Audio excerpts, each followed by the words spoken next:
Andrew Keller stood on a plot of dirt in the hills outside Chiang Mai, staring at emptiness where a 3-story guest house should have been. He had been gone for only 4 days, a routine visa run to Mae Sai on the Myanmar border that Supansa had insisted he take alone. Now, at 57 years old, with the afternoon sun beating down and sweat soaking through his linen shirt, Andy realized that the half-completed building he'd left behind had vanished. Not abandoned, not paused, vanished.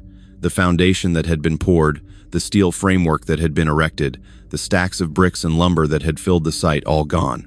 The workers he'd been paying weekly wages to had disappeared. The construction office that Nan had set up was stripped bare, nothing left but a few overturned chairs and scattered trash. When Andy pulled out his phone and tried calling Supansa, the woman he'd been planning to marry in 3 months, the woman who'd promised him a future built on partnership and trust, the number rang twice and then disconnected with a mechanical click. Her line account showed she'd blocked him. Her Facebook had been deleted. Her email bounced back as non-existent. Standing on that empty plot of land, surrounded by trees and silence and the distant sound of dogs barking, Andrew Keller understood with devastating clarity that the educated, ambitious interior designer who had helped him navigate Thai bureaucracy and build his retirement dream had been executing a con from the very first message. $372,000, everything he'd saved over 30 years of work, was gone. And so was she. Andrew Keller had spent most of his adult life in motion. For 29 years, he'd worked as a logistics manager for Maersk, one of the world's largest shipping companies, coordinating the movement of cargo containers across Europe and Asia. The work was demanding, stressful, and all-consuming. Andy lived in Hamburg, Germany, in a small but comfortable apartment near the port, and spent his days managing schedules, solving problems, and putting out fires. His life was spreadsheets, conference calls, and constant pressure to optimize efficiency. He'd married young, at 26, to a woman named Greta who worked as a nurse. They'd been happy at first, or at least content, but the marriage slowly eroded under the weight of Andy's work schedule and Greta's growing resentment of his absence. They had no children. Both had agreed early on that kids didn't fit their lifestyle, and eventually realized they had nothing else holding them together either. The divorce was finalized when Andy was 49. It was civil, quiet, and depressing. They split their modest assets, sold the apartment, and went their separate ways. Greta remarried within 2 years. Andy threw himself deeper into work because he didn't know what else to do. By the time Andy turned 55, he was exhausted, burnt out. The constant stress, the 18-hour days, the feeling that nothing he did actually mattered, it had worn him down to nothing. When the company offered early retirement packages to senior managers, Andy took it immediately. The payout was generous, approximately 420,000 euros after taxes, roughly 485,000 US dollars at the exchange rate. It was enough to retire comfortably if he was smart about it, and Andy had always been smart. But after he left Maersk in September 2 years ago, Andy found himself lost. He rented a small apartment in Hamburg, tried to enjoy his newfound freedom, and discovered that freedom without purpose felt more like emptiness. He had no hobbies, no close friends, no family to spend time with. His days stretched out endlessly, filled with nothing. That's when Andy started thinking about Thailand. He'd visited once, 15 years earlier, on a business trip to Bangkok. The city had been chaotic and overwhelming, but he remembered being struck by how different the pace of life felt outside the business districts, slower, warmer, more human somehow. Since then, he'd occasionally read articles about expats retiring to Thailand, watched YouTube videos about the low cost of living, and daydreamed about living somewhere he could afford to actually relax. After his retirement, those daydreams became more serious research. Andy joined Facebook groups for German expats in Thailand, read forums about visa requirements and healthcare, and watched countless videos about cities like Chiang Mai, which seemed to offer exactly what he was looking for: mountains, cool weather by Thai standards, a slower pace than Bangkok, and a thriving expat community. But more than just moving to Thailand, Andy wanted a project, something to give his life purpose again. He'd always been drawn to the idea of running a small guest house, a place where travelers could experience real Thai culture, where he could be helpful and hospitable, where he could build something tangible. The more he researched, the more viable it seemed. Property in northern Thailand was affordable.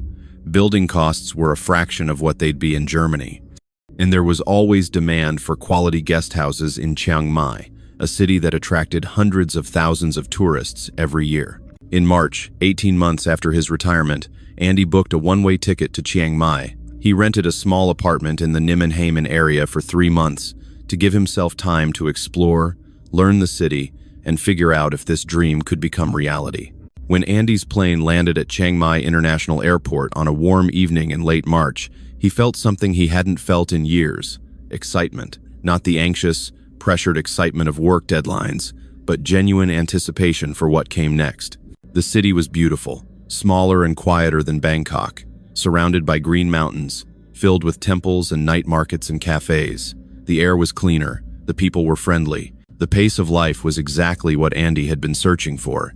For the first few weeks, Andy simply existed. He explored different neighborhoods, ate at local restaurants where a full meal cost less than €4, and spent evenings at cafes, drinking Thai iced tea, and reading books he'd never had time for in Hamburg. But as much as Andy enjoyed the relaxation, he was itching to move forward with his guest house plan. That meant finding land, understanding Thai building regulations, navigating permits, and finding reliable contractors. None of which Andy knew how to do. That's when he turned to Facebook for help. Andy found the Facebook group Building Your Dream Home in Thailand in early April, about 3 weeks after arriving in Chiang Mai. The group had over 15,000 members, mostly foreigners, who'd built or were building houses, hotels, or businesses in Thailand. People shared photos of construction projects, asked questions about permits and contractors, and warned each other about common scams and pitfalls. Andy lurked for several days before posting his first question, looking for advice on building a small guest house in Chiang Mai area. What are the major challenges? Any recommendations for architects or contractors who work well with foreigners? Any legal issues I should know about up front? The post got a handful of responses: general advice about working with Thai contractors, warnings about cost overruns, suggestions to hire a good translator.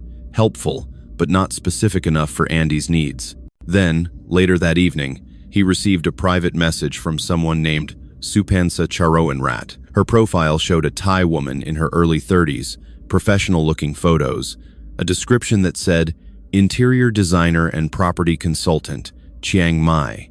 The message was polite and professional. "Hello, Andy. I saw your post about building a guest house. I'm an interior designer here in Chiang Mai, and I help foreign clients navigate the construction process, permits, contractors, design, everything. I'd be happy to meet for coffee and discuss your project if you're interested. No charge for initial consultation. I just enjoy helping people make their Thailand dreams real. Nan." Andy appreciated the professional tone. Unlike some of the messages he'd received from bar girls and random women since arriving in Thailand, this felt legitimate. He checked her profile photos of interior design projects, posts about Thai architecture, shares from business pages. It all looked credible. He replied, "Thank you for reaching out. I'd appreciate meeting to discuss the project. When would be convenient for you?" They met 2 days later at a cafe in Nimmenhamen. Supansa, who immediately introduced herself as Nan, arrived exactly on time, dressed professionally in slacks and a blouse, carrying a tablet and a leather portfolio. She was attractive in an understated way: professional makeup, neat hair, confident posture. But what struck Andy most was how competent she seemed. They spent 2 hours discussing Andy's vision. He wanted a small guest house, maybe 6 to 8 rooms, in a quiet area with mountain views but still accessible to the city. Modern comfort but traditional Thai design elements. Budget of around $250,000 to $300,000 for land and construction. Nan took notes on her tablet, asked intelligent questions about his target market and timeline, and showed him examples of previous projects she'd worked on. Everything looked professional: photos of beautifully designed hotel rooms, restaurants, private homes. "This very achievable," Nan said confidently. "Your budget good. I can help you find land, connect you with contractors I trust, manage the project, make sure you don't get overcharged or scammed," which happen a lot to foreigners. "How much do you charge for this service?" Andy asked. Nan smiled. "Normally I charge 10% of construction cost, but if you let me be creative director and use some of my designs, I charge only 5%. I want build good portfolio, and your projects sound exciting. Andy did the math. 5% of $300,000 was $15,000. Expensive, but probably worth it if she could prevent problems and keep the project on track. That seems fair, Andy said. When can we start? Over the next 3 weeks, Nan was extraordinarily helpful. She took Andy to view potential properties, plots of land in Mae Rim, San Kamphaeng, and Hang Dong. She explained the differences between leasing and ownership, warned him about common scams, and negotiated with sellers on his behalf. They found the perfect spot in early May, 1.6 hectares of land in the hills near Mae Rim, about 30 minutes from Chiang Mai city center. Beautiful mountain views, quiet but accessible, zoned for commercial use. The owner wanted 3 million baht, roughly $87,000. Good price, Nan said, but you cannot own land as foreigner. Need Thai partner or lease long-term. I recommend lease 99 years with renewal option. Very safe. Andy had researched this. He knew the restrictions on foreign land ownership. Who would I lease from? The current owner, but contract through my company. I have business license for property management. This protect you everything legal, everything documented. It made sense. Andy signed a 99-year lease agreement, paying 3 million baht to secure the land. The contract was in Thai and English, looked official, and was notarized at a local office. Nan's company, Nan Design and Property Co. Limited, was listed as the management entity. Andy felt good about the transaction. Everything seemed above board. Call to action. If Andy's story is already raising red flags for you, please subscribe to our channel for more true crime and love scam documentaries from Southeast Asia. These sophisticated scams destroy lives and life savings every single day. By subscribing and sharing, you help protect others from making the same mistakes. Hit that subscribe button and turn on notifications now. With the land secured, Andy and Nan moved forward with the construction planning. Nan introduced him to an architect she'd worked with before, a Thai man named Sum Chai who spoke decent English and showed Andy a portfolio of previous projects. They spent weeks designing the guest house, 3 floors, 8 guest rooms, a communal lounge area, a rooftop terrace, modern bathrooms, traditional Thai architectural elements. The design was beautiful. Andy felt proud just looking at the renderings. Nan also introduced Andy to the construction company that would handle the build Mae Rim Construction Co., run by a man she said was her cousin. The company provided a detailed quote, 4,800,000 baht for construction, roughly $139,000. With the land cost, Andy was at about $226,000, total well within his budget. Throughout this process, which took nearly 2 months, Andy and Nan spent enormous amounts of time together, planning meetings, site visits, long dinners discussing design choices and business plans. Gradually, their relationship shifted from professional to personal. Nan shared her story growing up in Chiang Rai province, working hard to put herself through design school, building her business slowly, while also working hotel jobs to make ends meet. She was divorced, no children, and said she'd been focused entirely on her career for years. I not have time for relationship before, she told Andy one evening over dinner. But meeting you, different. You not like other foreign man. You smart. You respect Thai culture. You have vision. Andy felt himself falling, not just for Nan's attractiveness, but for her competence, her ambition, her seeming partnership in his dream. She wasn't asking him for money beyond her professional fees. She was contributing ideas, solving problems, making his vision better. By July, 3 months after they'd met, Andy and Nan were in a relationship. She started staying over at his apartment a few nights a week. She cooked German-Thai fusion meals that made him laugh. She introduced him to her friends, other young professionals in Chiang Mai, not bar workers or suspicious characters. Everything felt legitimate, mature, real. One night in early August, lying in bed together, Nan said something that made Andy's heart swell. When guest house finish, maybe we run it together. Partners in business, partners in life. What you think? Andy pulled her close. I think that sounds perfect. Construction began in mid-August. The foundation was poured in the first 2 weeks. Andy visited the site daily, watching the progress with satisfaction. Workers arrived on time. The foreman Nan had recommended seemed competent, and everything appeared to be moving according to schedule. Nan managed all the payments. Andy would transfer money to her company account, and she'd pay the contractors, materials, suppliers, and workers. She showed him receipts for everything: cement, steel, lumber, labor. The amount seemed reasonable based on what Andy had researched online. By September, the steel framework was up. Andy took dozens of photos, sent them to friends in Germany with pride. This was happening. His dream was becoming real. But then Nan started mentioning unexpected costs. "The soil quality not as good as we thought," she explained one evening. "Need more foundation support. Extra 120,000 baht. The price of steel go up," she said a week later. "Need extra 200,000 baht to finish framework. Permit office need more documentation. Extra fees, maybe 80,000 baht." Each time, Andy transferred the money without much question. Construction always had unexpected costs. He'd researched enough to know that. And Nan always showed him the receipts, the updated plans, the explanations. Everything seemed justified. By October, Andy had transferred a total of 6,800,000 baht, approximately $197,000. The building was roughly 40% complete, exterior walls going up, roof structure started, windows being installed. Nan suggested they make their relationship official. "My parents want meet you," she said. "In Thai culture, if we serious, need meet family." Andy met Nan's parents in Chiang Rai, a humble couple who ran a small rice farm.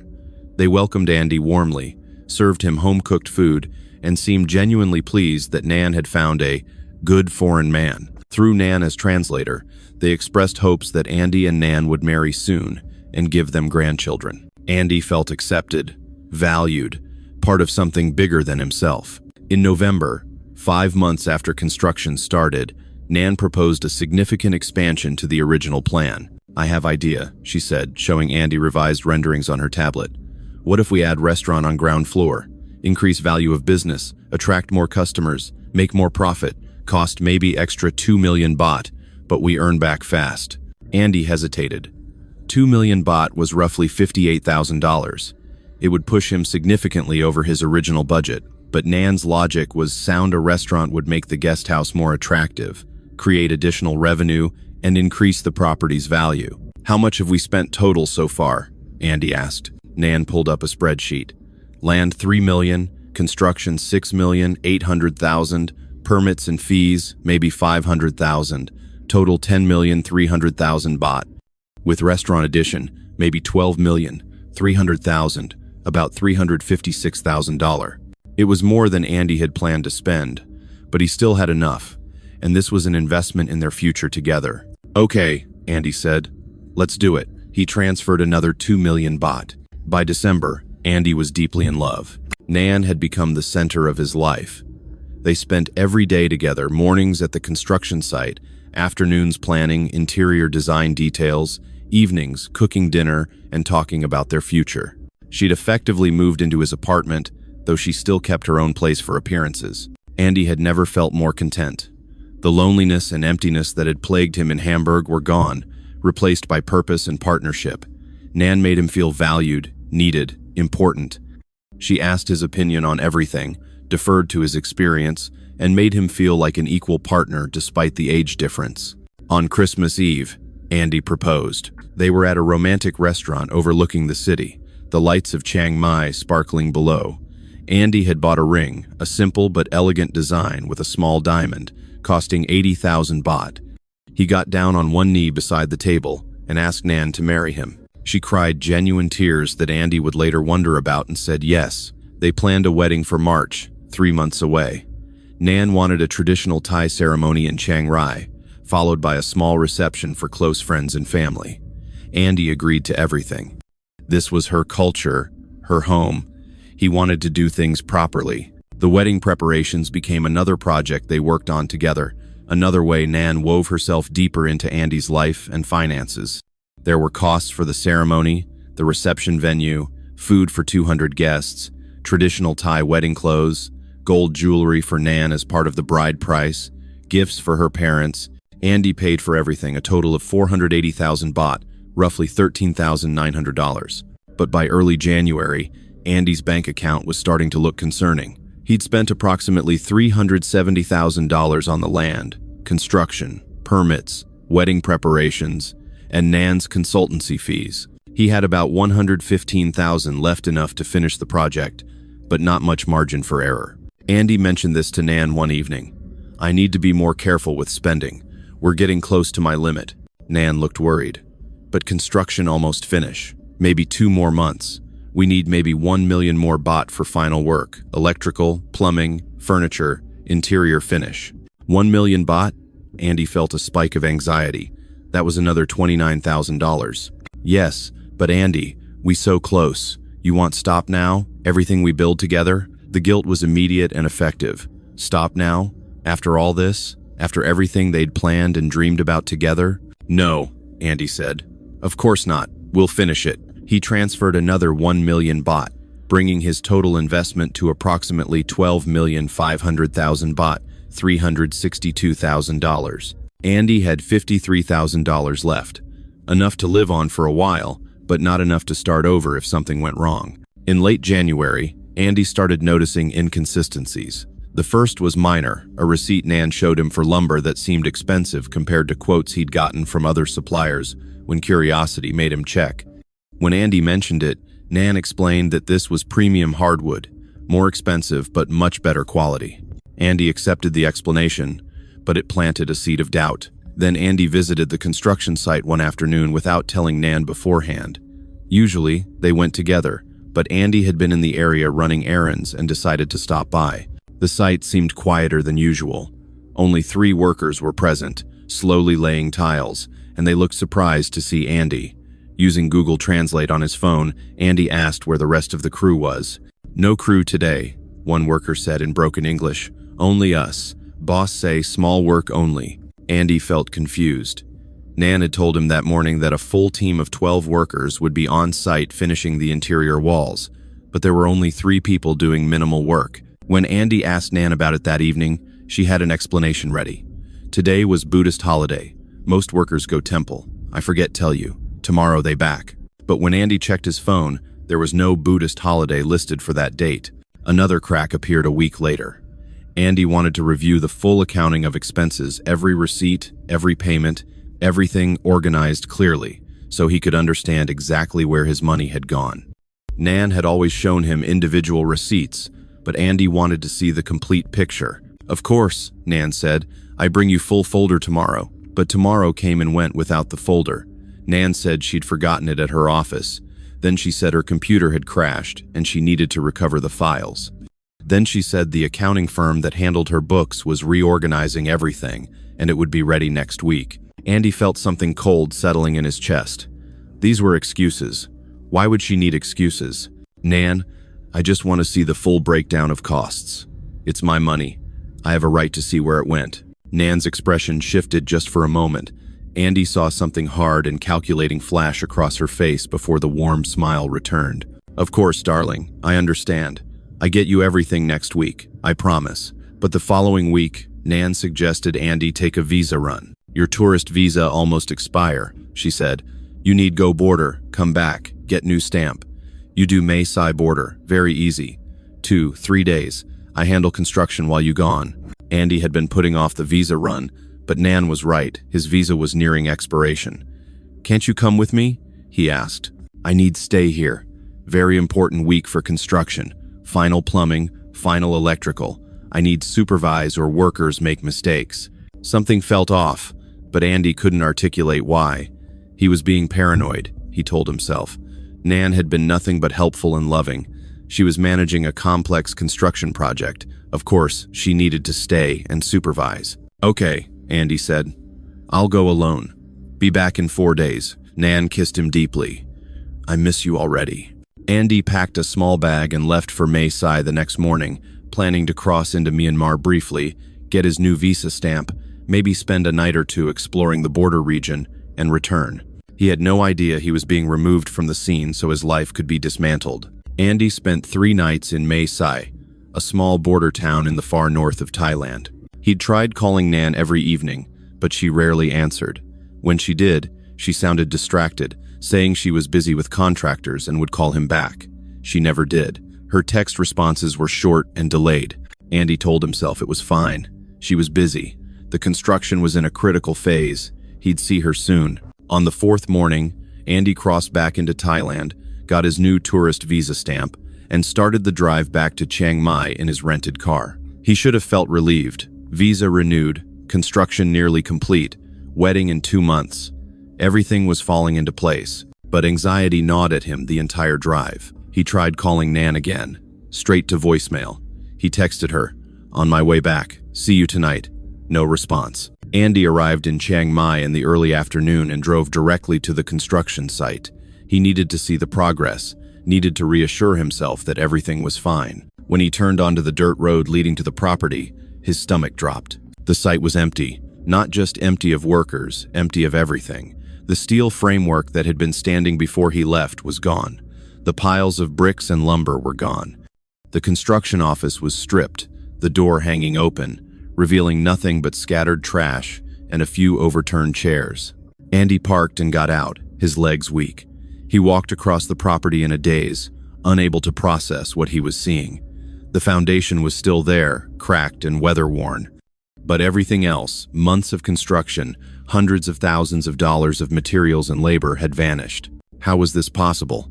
How do you steal an entire building? Andy pulled out his phone and called Nan. The number rang twice, then disconnected. He tried again. This time it went straight to a recorded message in Thai. He opened line. Nan's account showed, last seen, 3 days ago. He'd been blocked. He checked Facebook. Her profile was gone, completely deleted. He tried her email. The message bounced back. Address not found. Andy stood alone on that empty plot of land, surrounded by trees and silence and the ruins of his dream, and felt reality crashing down around him. He'd been scammed, expertly, systematically, ruthlessly scammed, and there was nothing left. Andy drove directly to the Chiang Mai police station, his hands shaking on the steering wheel. The station was busy, a mix of tourists reporting stolen phones or scooter accidents, and locals handling various disputes. Andy waited for over an hour before speaking with an English-speaking officer named Lieutenant Prasit, who listened to Andy's story with an expression that shifted from concern to weary recognition. "Let me make sure I understand," Prasit said when Andy finished. "You paid money to Thai woman. You signed lease through her company. You paid construction costs to her company account. Building was being built, but now is gone. She disappear, correct?" "Yes," Andy said desperately. "She stole everything. Over 12 million baht, $370,000. Prasit sighed heavily. "Mr. Keller, I need be honest with you. This very difficult case. The lease was legal document with her company. The payments you made were to legitimate business account. Unless you can prove fraud, fake receipts, fake contracts, fake permits, this look like business dispute, not crime. But the building is gone. Someone stole an entire building. The materials may be sold. Workers may be paid and left. Company may be bankrupt. Without proof of criminal intent, very hard to prosecute. What about the fact that she disappeared? Blocked my number? Deleted everything? Not illegal. People end relationships. People leave jobs. Maybe she's scared. Maybe she ashamed of business failure. This not proof of crime." Andy felt like he was drowning. "So, you're telling me there's nothing you can do? I make report. I put her name in system. But I tell you honestly, you probably not get money back. Best advice is hire lawyer. Try civil court. But civil cases take years, cost money, and if she has no assets, you get nothing anyway." Andy left the police station feeling hopeless. He hired a lawyer the next day, a Thai attorney named Kun Watana, who specialized in cases involving foreigners. Watana reviewed all of Andy's documentation and delivered the crushing verdict. The lease is valid and legal, but it's through her company, not her personally. If the company is bankrupt or dissolved, you have no reclaim on the land, it reverts to the original owner. The construction payments went to a company account. Unless you can prove the receipts were fraudulent, you have no case for theft. This was structured very carefully to look legitimate.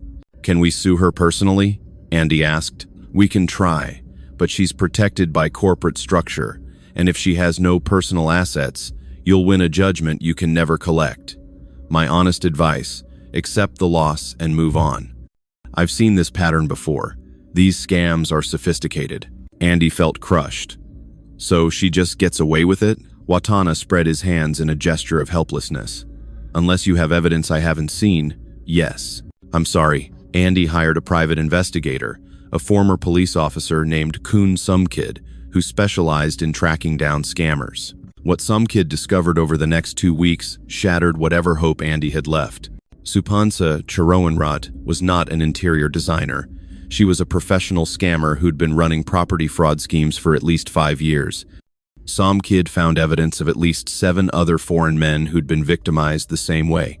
Germans, British, Americans, Australians. Each had met Nan through online expat groups. Each had been promised help building or buying property. Each had transferred massive sums through her company. Each had been left with nothing. The total theft across all victims was over $2 million. The architect, Somchai, was her boyfriend. The construction company run by her cousin was actually owned by Somchai's brother. They were all part of the operation. The receipts Andy had been shown were fake inflated prices for materials that were never purchased or purchased in small quantities and documented as large orders. The workers Andy had seen were day laborers hired occasionally to create the appearance of progress. The building framework that Andy had photographed so proudly? Rented. Literally rented steel framework that was assembled for photos, then disassembled and moved to the next victim's site. Sumkid showed Andy photos of Nan with other foreign men on construction sites, at romantic dinners, wearing engagement rings. Always the same pattern, always the same performance. She very good, Sumkid said, professional. She study targets, customize approach, make everything look legal. Hard to prove fraud because technically, she did provide services lease arrangement, some construction work, just not what you paid for. Where is she now? Andy asked. Koh Samui, living in villa. She buy with money from scams. Registered in different name, her sister. Police in Chiang Mai, not jurisdiction there. And even if they were, they not pursue without solid criminal case. Some kid showed Andy recent photos taken in Koh Samui Nan at a beach club, wearing expensive clothes, drinking cocktails, laughing. She looked carefree, unburdened, completely untouched by the lives she'd destroyed. Andy stared at the photos, feeling nothing. Not anger, not sadness, just emptiness. The woman he'd loved, the woman he'd planned to marry, the woman he'd trusted with his life savings and his future, had been playing a role from the very first message. Every conversation, every touch, every promise, all performance, all calculated manipulation. He'd built his dream on sand, and now it had washed away completely. Andrew Keller now lives in a small one-bedroom apartment in Chiang Rai, about 3 hours north of Chiang Mai. The rent is 7,000 baht a month, roughly $203 for a basic furnished unit in a quiet neighborhood. It's all Andy can afford on his remaining savings of approximately $53,000 and the small pension he receives from his years at Maersk, roughly 1,200 euros per month. He's 59 now, his hair completely gray, his face more lined. He lost over $370,000 to Nan's scam, 86% of his life savings. He has enough left to survive for maybe 10 to 15 years if he's extremely careful, but not enough to ever rebuild what he lost. Andy works part-time teaching German online through a language platform. The pay is minimal, about $25 an hour, but it gives him something to do and provides a small supplemental income. Most of his students are Thai teenagers preparing for study abroad programs, and Andy finds a strange satisfaction in helping them, in knowing that at least something productive comes from his time in this country. He doesn't date, he doesn't trust, he doesn't plan for the future beyond next month's rent. His apartment is sparse, a bed, a small desk with his laptop, a few books, nothing decorative. Andy sold most of his possessions after the scam because he needed the money and because he couldn't bear looking at reminders of what he'd lost. Andy has started warning others. He's active in the same Facebook groups where Nan found him, posting detailed warnings about property scams, sharing his story, trying to help people spot the red flags he missed. Some people listen. Others dismiss him as bitter or paranoid. Let them, Andy tells a friend. I was dismissed warnings too. We don't listen until it's too late.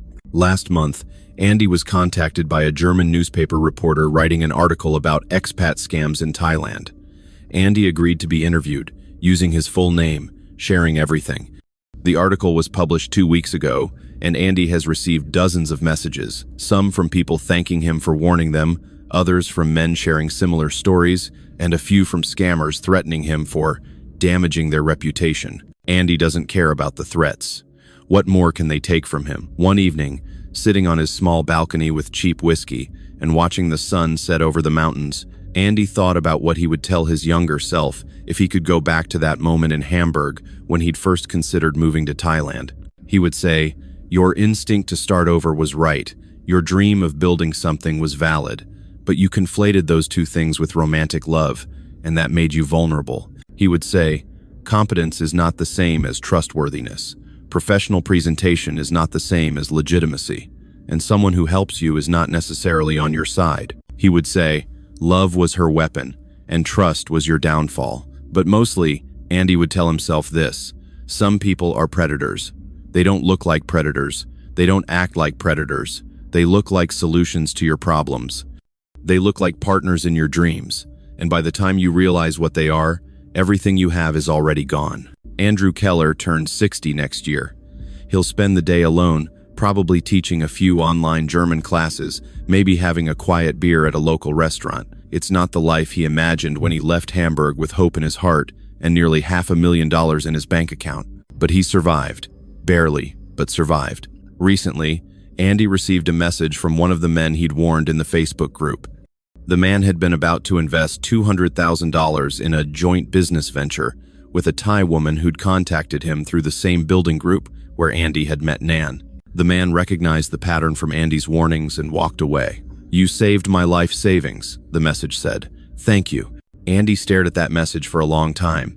If his catastrophic loss could prevent even one other person from experiencing the same devastation, maybe there was some small meaning in it. Maybe his trust, his hope, his ruined dream could become a shield for someone else. It doesn't erase the loss. It doesn't heal the wound. It doesn't give him back his future. But it's something. Andrew Keller now spends his days teaching German to Thai students, living on a fraction of what he once had, warning strangers about dangers he learned too late. His retirement dream lies in ruins, on an empty plot of land outside Chiang Mai, stolen by a woman who never loved him, and a system that couldn't protect him. "Love was her weapon," he told the German reporter, "and trust was my downfall." Those words have become his warning to others, his hard-earned wisdom, his expensive lesson. And every day, he hopes someone listens. If Andy's story affected you, please subscribe and share this video. Romance and property scams destroy thousands of lives every year. These predators are sophisticated, professional, and devastatingly effective. They don't target stupidity, they target hope, loneliness, and trust. By sharing these stories, we protect each other. Subscribe now, turn on notifications, and help us spread awareness. Your share might save someone's future. Thank you for watching, and remember, verify everything, trust slowly, and never invest more than you can afford to lose. Stay safe out there.